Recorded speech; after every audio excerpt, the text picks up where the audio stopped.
Your home is on the market for sale, but it's not selling. So when should you reduce the price? Let's talk about it.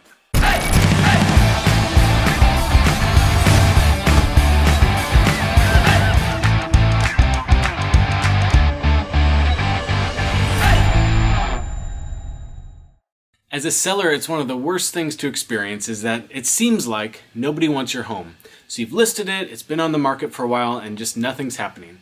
So the question that you'll always have in your mind, and that conversation that you'll often have with your real estate agent, is when should you reduce the price and by how much? So first thing, I think you need to understand and have some self-awareness about how did you price the home to begin with.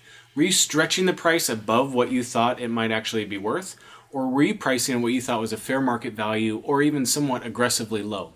If you priced your high home to begin with to build in some wiggle room for negotiating, you definitely need to jump on a price reduction as quick as possible. Because what you're finding with your home not selling is that buyers recognize that you've priced too high. So what they're seeing relative to what you're asking, it's just not worth it.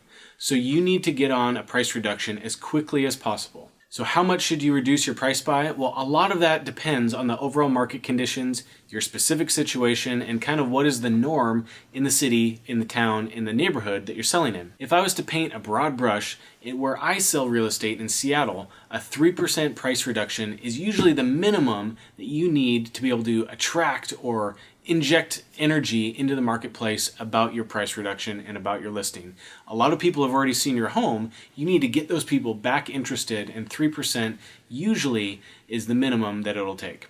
If you reduce the price by 5%, well then when you make that price reduction in the MLS and it goes out into the public, it'll look as if the home is a brand new listing. So however long your home's been listed, whenever you reduce the price by 5%, it'll come on as a new listing and be fresh to the marketplace. So you won't have that weight of all the days on market that have accumulated so far for your particular listing.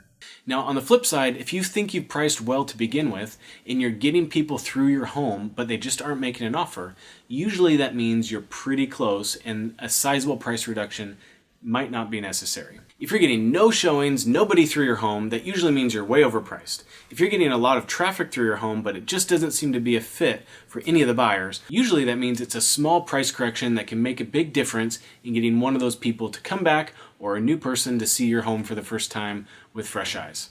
So when you're in the situation as a seller, your home's not selling, you're considering a price reduction, you need to understand and evaluate the traffic that you've had so far, the feedback that people are giving you, and your self-awareness about where did you price to begin with.